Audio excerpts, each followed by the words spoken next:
Ce bouquin est un des bouquins qui m'a le plus marqué. Pour l'avoir lu il y a 4 ans et l'avoir relu aujourd'hui, je réalise à quel point c'est un des bouquins où j'ai le plus ancré de choses dans ma vie concrètement. C'est-à-dire que les préceptes que j'ai lus il y a quelques années dans ce livre renvoient énormément à la façon et à la manière dont je vis actuellement. Donc je remercie ce bouquin d'avoir croisé ma route, ou moi d'avoir croisé la route de ce bouquin. J'espère que cette review de lecture pourra t'apporter et te donner des cases pour réussir toi aussi de ton côté un peu à lâcher prise, à te détendre face à la vie. Et donc dans cette vidéo, si je réussis correctement ma mission, ça aura été de vous montrer certains mécanismes qui sont à l'œuvre chez vous, qui sont à l'œuvre chez les autres, et qui vous mettent dans des situations désagréables, anxieuses, et qui vous empêchent de vivre. Donc j'espère vraiment pouvoir vous apporter quelques clés de lecture, un regard extérieur. Dans ce livre, on va aussi voir, grâce à Alan Watts, pourquoi en fait la souffrance émane énormément d'une cassure qu'il y a entre le je et le moi, et pourquoi c'est l'origine de la violence selon lui.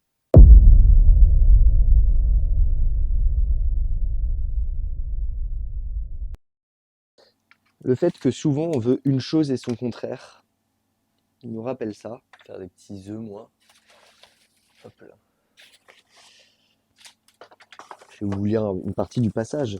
Si par exemple nous voulons en même temps la paix et l'isolement, fraternité et... Bon, la paix et l'isolement, pour moi, c'est pas forcément totalement contradictoire. Mais fraternité et sécurité, c'est-à-dire qu'au bout d'un moment, échanger, c'est finalement se mettre en danger d'une certaine façon, puisque tu ne contrôles pas l'autre, tu ne sais pas ce que l'autre va te renvoyer. Bonheur et stabilité, nos volontés sont contradictoires. Ça me fait penser à un truc, c'est que, par exemple, tout le monde voudrait être aimé quasiment. Enfin, tout le monde dit qu'il voudrait être aimé, mais peu de personnes veulent souffrir. Mais au bout d'un moment, aimer, ça implique de souffrir à un moment donné dans sa vie.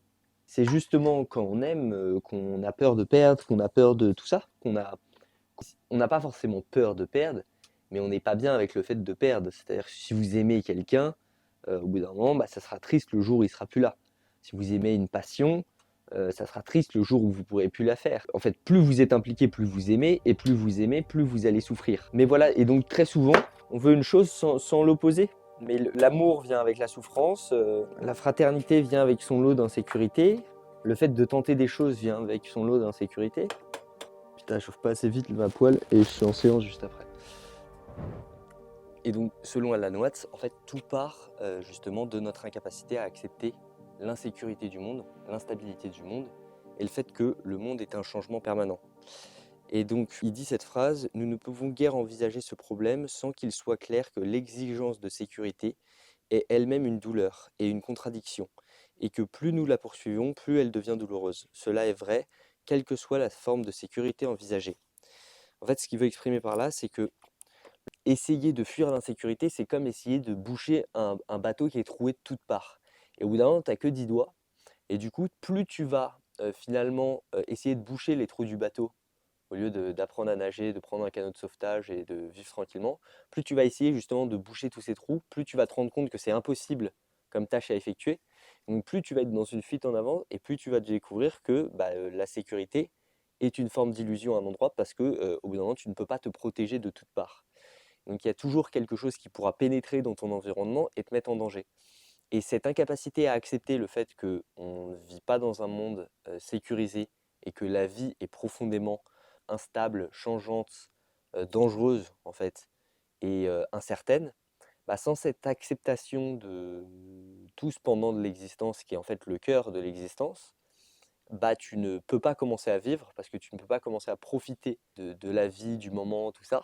Et tu vas chercher justement dans une fuite en avant à essayer de boucher tous les trous du navire. La plupart des gens, quand je reçois des gens en séance sur ces thématiques-là, ils me disaient oui, mais quand j'étais petit, j'y arrivais bien et tout ça. Et c'est facile quand tu es petit parce que tu n'as pas conscience du tout des choses. Tu n'as pas conscience, tu es dans une espèce d'inconscience, tu ne sais pas du tout ce qui va se passer. En fait, tu as des parents qui sont là pour veiller sur toi et tu n'as pas à te préoccuper de la mort, de toutes ces choses, du changement, de tout ça. Et donc c'est vraiment facile quand tu es jeune parce que tu peux avoir cette inconscience et tes parents font office de garde-fou à toutes ces pensées.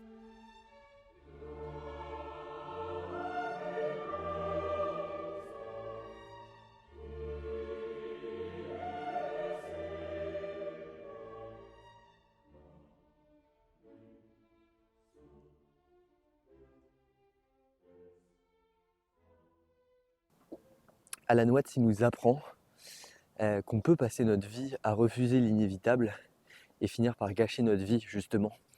Et une des grandes souffrances que j'ai remarquées de l'humain, c'est vraiment de refuser justement l'inévitable. Quand j'accompagne des gens en séance, c'est je les vois en train de refuser ce qui advient ou ce qui est. Et c'est là qu'il y a une douleur, c'est là qu'il y a un espèce de traumatisme, un truc qui peut être très violent. Une incapacité à digérer le présent émotionnel. Et donc il y a un refus de ce qui se passe et de ce qui va se passer. C'est-à-dire par exemple la mort ou ce genre de truc. Alors je vais vous relire le passage que j'aime bien. Ce conflit nous ronge de l'intérieur parce que notre existence se résume à un long effort pour résister à l'inconnu, résister au présent réel dans lequel nous vivons, qui est l'inconnu en train de prendre forme. Vivant ainsi, nous n'apprenons jamais vraiment à vivre avec. À chaque instant, nous sommes circonspects, hésitants et sur la défensive. Et tout cela pour rien, car la vie nous pousse dans l'inconnu de gré ou de force. Putain, je tourne la page, c'est galère. Et y résister est aussi vain et exaspérant que d'essayer de remonter le cours d'un torrent furieux. Bref, et donc la solution face à ça, face à ce torrent furieux qu'est la vie, c'est pas de dériver de façon totalement perdue dans le cosmos, mais c'est pas non plus de s'acharner à lutter à contre-courant, c'est-à-dire essayer de nager et remonter la rivière alors que c'est pas possible. C'est-à-dire que en gros c'est un juste milieu entre accepter l'inconnu et appuyer doucement pour pouvoir orienter la vie là où on la souhaite. Donc c'est un juste jeu de puissance, c'est-à-dire c'est pas de la toute-puissance, c'est pas de l'impuissance, mais c'est de la puissance uniquement. Et qui dit puissance dit aussi impuissance.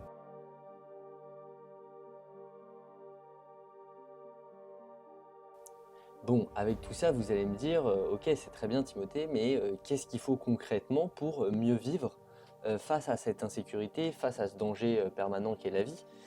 Et là, la réponse d'Alan Watts, du coup, est totalement contre-intuitive parce qu'il explique que pour vivre avec cette insécurité, il faut précisément plonger et se rapprocher de cette insécurité. C'est-à-dire que là où l'homme cherche toute sa vie à éviter certaines choses comme la souffrance, la tristesse, le malheur, l'insécurité, le changement, bah, c'est précisément parce que l'homme cherche à éviter tout ça qu'il se met à souffrir. C'est-à-dire que on souffre bien davantage de la peur de souffrir que de la souffrance elle-même. On souffre bien davantage de l'anxiété créée par la peur de perdre que la perte en elle-même. Et en fait, on vient superposer au réel justement des pensées, des schémas, des angoisses et tout ça, précisément parce qu'on refuse qu'un certain type de futur advienne. Et donc lui, ce qu'il nous dit, c'est bah, tout simplement accepter que vous ne contrôlez pas le futur, accepter que vous n'êtes pas le maître à bord. Comme j'ai dit dans le passage que j'ai fait dans le métro, c'est une acceptation de sa juste puissance, c'est-à-dire qu'on n'est pas tout puissant, qu'on ne contrôle pas l'avenir et qu'on peut à la limite l'orienter, mais ça s'arrête là. Et donc, au lieu de passer notre vie à éviter certaines conséquences dans le futur, bah, accepter plutôt ces conséquences, puisque c'est le refus de ces conséquences futures qui nous fait souffrir. Et donc la vraie étape, c'est un deuil émotionnel, c'est un deuil d'acceptation de je ne suis pas tout puissant face à la vie. Et en plus, le paradoxe dans tout ça, c'est que quand on fuit le danger extérieur, quand on fuit la souffrance, quand on fuit tout ça, on ne la fuit pas totalement, on se coupe surtout d'une partie de nous. Et c'est dans cette coupure que naît la division, et c'est dans cette division que va naître la souffrance. Et donc je vais vous l'expliquer sur la partie d'après, sur la division entre le je et le moi.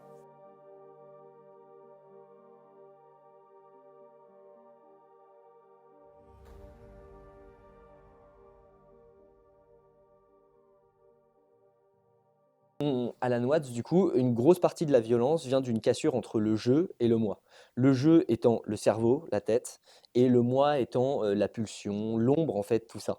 C'est toujours ce truc, en fait, cette dichotomie ombre et lumière qu'on retrouve chez Jung, par exemple, chez Carl Gustav Jung, qui est un psychologue à la base. Et donc, c'est toujours cette dichotomie qui va plonger dans la souffrance, parce que on va séparer le monde en deux, et à partir du moment où on sépare le monde en deux, on se sépare en deux nous-mêmes, on se sépare intérieurement en deux, et c'est de là que la violence émane.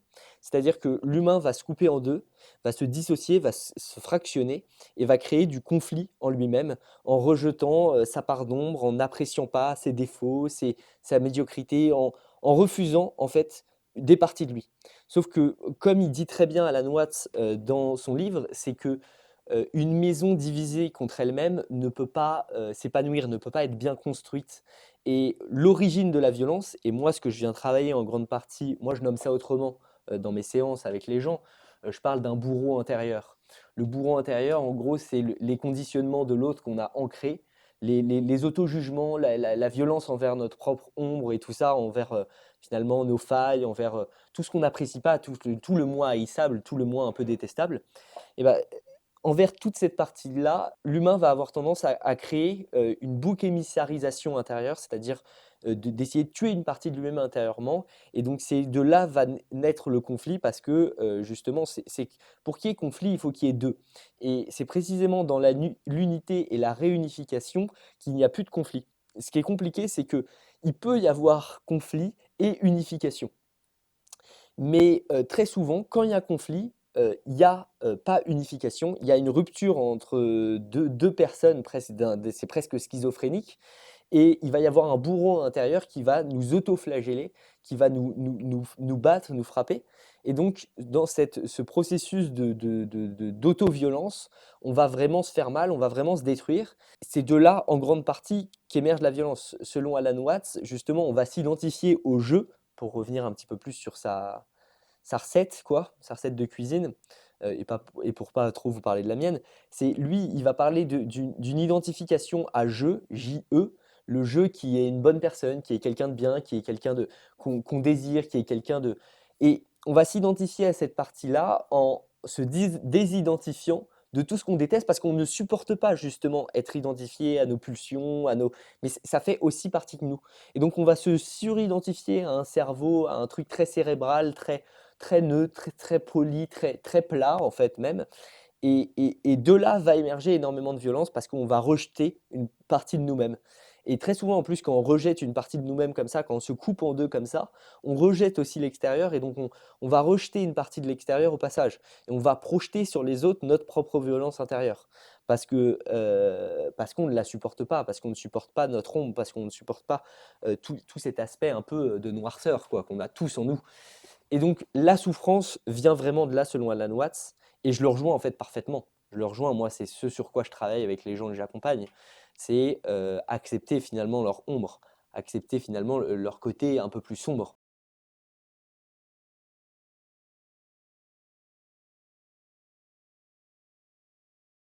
Alors, pour ceux qui n'ont jamais vu la première review de lecture, à chaque fois, il y a mon associé inconnu, qui ne veut pas se montrer, qui vient commenter les bouquins qu'on lit ensemble, parce qu'il les lit aussi de son côté. Qu'est-ce que t'en as, qu'est-ce que tu l'avais aussi déjà lu, le bouquin? Qu'est-ce que t'en as pensé, pardon? Alors, on l'avait déjà lu ensemble il y a 2, bientôt 3 ans d'ailleurs. Toi, tu avais bien aimé dès la première lecture. Moi, j'avais trouvé que c'était relativement désagréable. Ça, j'avais pas trop apprécié. Le dis pas, sinon ils vont pas finir la vidéo. Merde, attends, c'est vrai, c'est vrai. Et là, la deuxième lecture, donc 3 ans plus tard, je pense que j'ai pris en maturité et surtout, je, T'arrives peut-être au niveau de maturité que j'avais il y a 3 ans. Enfin, c'est je pense ça. pas exa- encore, mais tu t'y approches. Donc on va couper la caméra puis on va se battre un petit peu, je crois. Tu vois. C'est surtout, c'est un livre qui appelle à une forme de lâche, alors j'exagère un petit peu, de lâcher prise et de dissolution de soi dans le monde. C'est Mhm, une exagération un petit peu, mais c'est parce qu'on sent les influences orientales d'Alan Watts. mhm, Et à une intégration du ce qui fait la différence entre le jeu et le moi, entre le corps et l'esprit. mhm. Et j'avais beaucoup de mal à l'époque à faire ce travail-là. Aujourd'hui, je l'ai Là un petit peu plus où, fait. pour moi, j'ai envie de dire cette phrase, là où l'Occident est venu séparer avec la dualité cartésienne de Descartes, lui vient un peu essayer de réunifier le tout, quoi. Enfin, c'est comme ça que je le vois. Et ben ça, je pense aussi, en tout cas dans les influences orientales de Watts, on a cette notion justement, notamment chez l'hindouisme, du panthéisme. Mhm, Là où chez les catholiques, les chrétiens globalement, Dieu a créé le monde, mais n'est pas dans chaque aspect du monde, le panthéisme, c'est que Dieu est tout. Dieu est tabouret, Dieu est chaise, j'exagère, mais mhm. il est dans chaque élément, donc chaque élément fait partie du un, Pan, qui veut dire en fait tout, étymologiquement tout, ouais. exactement, panthéisme, Dieu partout. Pansexuel, tu baises avec tout le monde. Voilà, alors parler de Dieu et enchaîner par le sexe, c'est Mais original. Dieu est tout, Dieu est donc tout. Mais justement, petite anecdote là-dessus, ça c'était dans le livre de Campbell, où tu avais un vieux sage qui se baignait dans le Gange. Bon, le Gange à l'époque c'était propre. Ok. Et Ah, c'est la rivière en Inde, là où tu crèves direct si tu t'y baignes, non? C'est pas un truc du genre ou la c'est plus polluée du monde? c'est totalement ça. C'est totalement ça. Bah, là, aujourd'hui, c'est Il dégueulasse, mais à faudrait y l'époque, mettre c'était sacré, quoi. Hidalgo. Peut-être va avoir le Elle va peut-être projet d'envoyer nettoyer. des milliards pour la nettoyer. Putain, pour que ça marche pas en plus. Et en sortant justement du fleuve, il se sèche en se mettant sur un lingam. Le lingam, c'est en gros un symbole divin, c'est un symbole de phallus. Ok, C'est un symbole masculin. ok. Et tu as un prêtre qui passe et qui lui dit n'as-tu pas honte de te mettre sur ce symbole de Dieu? Et le sage lui dit très bien, indique-moi un endroit dans ce cas où Dieu n'est pas. Et il lui montre un espace. Le sage y va, mais d'un coup, de la terre sort un lingam. Il va sur un autre endroit et à chaque fois, il sort un lingam. Et la leçon pour ce prêtre, c'était Dieu est dans tout, Dieu est Mm. partout. Donc en fait, ne confonds pas le doigt et la lune, tu vois, Ok. entre guillemets. Donc je trouve que c'était intéressant. Donc voilà globalement ce qu'on peut en dire. Alan Watts, c'est donc réunification du moi et du jeu, le lâcher prise et surtout ma citation préférée de tous les temps. Le mystère de la vie n'est pas un problème à résoudre, mais une réalité à expérimenter. Je pense que ce livre peut presque se résumer en ça. Phrase qui te marque en plus parce que elle est citée aussi dans Dune, C'est que toi ça. tu kiffes particulièrement. Première fois que j'ai entendu cette phrase, c'était en voyant Dune au cinéma, donc en 2021. Mhm. C'était il y a 5 ans. Purée. Et je sais pas, elle m'a tout de suite flashé. Je l'ai tout de suite aimé. Et plus le temps passe, et plus justement je me mets à la comprendre. Et elle est essentielle à l'œuvre de Watts. Et il y en a une autre. En fait, il y a plein de petites phrases, là, je pense citer une Ouais, autre. Car quand nous ne voyons pas que notre vie est changement, nous nous dressons nous-mêmes contre nous-mêmes et devenons comme Ouroboros, le serpent aveuglé qui essaye de manger sa propre queue. Ça, c'est très imagé, donc après, les interprétations peuvent être multiples. Mais dans le cadre du livre, bon, vous n'avez pas 1000 façons d'interpréter ça. Ou c'est encore, c'est- c'est- c'est- c'est, hum, c'est quoi que t'aimes dans cette phrase? justement, encore une fois, le fait de ne pas se dresser enfin, déjà contre la vie et accepter le mouvement. Mhm, Ne pas vouloir figer les choses. Ça, c'est une critique mhm. qu'il fait notamment avec les mots. On confond le mot et C'est la chose. pour moi bah, j'ai fait toute une partie là-dessus d'ailleurs, Ah, bah, j'aimerais bien voir. mais c'est pour moi c'est de là qu'émane une grande partie de la souffrance justement, de refuser la mort de certaines choses. C'est-à-dire que quand tu refuses le cycle, bah même d'un point de vue de ton énergie, tu investis de l'énergie dans quelque chose qui est déjà mort au lieu de couper les branches. Et l'humain passe sa vie à refuser le changement parce que le changement c'est l'insécurité et donc il veut stabiliser et il injecte son énergie pour essayer de stabiliser un truc qui est censé mourir à plein d'endroits quoi et il s'épuise. C'est très bien résumé.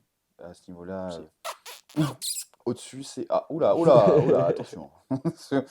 Oui, c'est le rejet de l'expérience vivante dans son entièreté. Je cherche à jouir en permanence et jamais à souffrir. Mhm. Mais tu sais ce qu'est la jouissance parce que tu as connu la souffrance.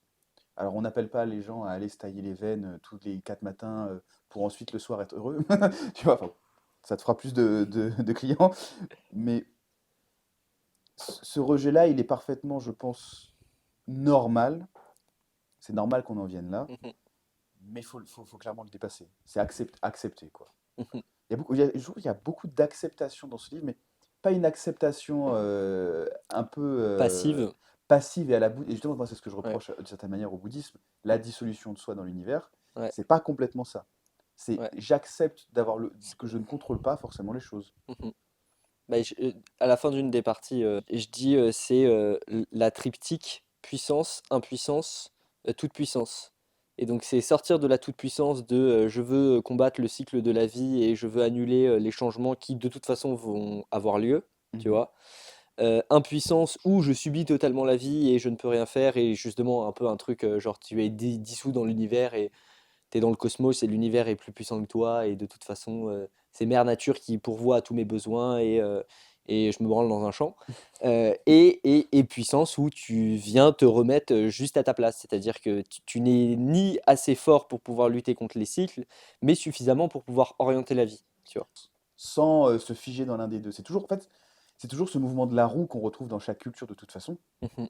C'est le mouvement, le changement, la vie, c'est ça, quoi. Ouais. Et en Occident, on a tendance à avoir tué, bah, en fait, à avoir tué Dieu, à avoir tué la capacité à changer et à accepter. Qu'est-ce que c'est les révolutions contre le changement climatique? C'est Si ce n'est une peur du changement. c'est totalement vrai. Et, J'avais jamais et vu puis ça en comme plus, ça. il n'y a que l'homme occidental pour se situer en dehors de la nature. C'est-à-dire qu'on fait partie de la nature à part entière. Toute espèce est vouée à un moment à conquérir son environnement. Toute espèce dominante est vouée à conquérir son environnement, quitte à ce qu'il y ait un contre-coup de cette conquête Tu vois qui très fasse qu'il y mal. ait une extinction, qui s'est vue en fait dans plein d'espèces, et qui n'est pas seulement propre à l'homme, tu vois, contrairement à ce que beaucoup pensent, et qui finit juste par une extinction de l'espèce pour laisser place à d'autres espèces derrière, tu vois. Ce qui est le cycle de la vie en fait. Je dirais que ça, c'est une des forces justement du panthéisme, c'est que étant donné que Dieu est partout, tout est sacré. Donc si tout est sacré, je ne vais pas commencer à faire n'importe quoi avec mon environnement. Parce que un des problèmes justement, c'est toujours les deux. L'Occident, je trouve, a beaucoup ces deux extrêmes-là. D'un côté, on lutte contre le changement. Le changement climatique est en partie naturel. Ce qui est contre nature, c'est la pollution extrême qu'on voit à travers le monde. C'est les microplastiques qui flinguent la santé humaine, la santé animale, la biodiversité. Ça t'avait pensé à quoi cette lecture d'Alan Watts? Est-ce que ça te donne envie de rebondir sur d'autres livres que tu avais lus avant? Est-ce que s'il fallait creuser le sujet, tu as des lectures à conseiller? Moi j'ai une petite idée, je pense. Ok. D'un bouquin à conseiller derrière celui-là? Ouais. Bah, en vrai, si les gens apprécient ce type de bouquin, c'est aller vers un truc plus occidental, c'est vers du Jung, à la limite. Je trouve que ça se... Justement, il y a des penseurs qui font bien les ponts entre, je trouve, Orient et Occident, Ah ouais. bah, René Guénon, Ouais, en vrai. ouais, j'y ai pensé. C'est même pas ça c'est même pas ça que j'ai Mais envie de dire. comme j'ai lu que La crise du monde moderne de René Guénon, si c'est la psychologie humaine et que c'est un côté un peu simple que vous voulez, je trouve Jung c'est très bien. Je trouve que c'est très accessible en vrai. Pour rebondir, je conseillerais plutôt des romans, deux romans. Évidemment, Dune, déjà parce que ça reprend quand même pas mal de notions justement d'Alan Watts. Enfin, déjà, je crois qu'ils avaient une correspondance. Frank Herbert et Alan Watts entretenaient une relation. Puis c'est un excellent roman d'aventure, même s'il y a certaines notions qui peuvent Ils étaient aller sur l'île. Ah, oh, oh là là, oh, oh là là là là, oh là là, on va pas aller là-dessus. Non, non, non, ce n'étaient pas des hommes politiques, donc ils n'étaient pas sur l'île de Jeff. Et aussi, bah, finalement, L'Alchimiste. Ok, ouais, Pareil, c'est pas mal. franchement, qui est pas mal. Petit roman initiatique. Bah, je trouve que lui, je le conseillerais plus vers 15-16 ans et, Alan Watts plus vers 19-20 ans, quand tu as tes premières galères face à la vie, tu te retrouves un peu tout seul. Si vous avez bien aimé cette vidéo, n'hésitez pas à vous abonner, liker, partager. Aussi, je mets un petit lien dans la description avec une partie justement de l'échange que j'ai eu avec la personne que vous avez entendue derrière. Ça. Mais si jamais ça vous intéresse, bah, il y a le reste de l'entretien.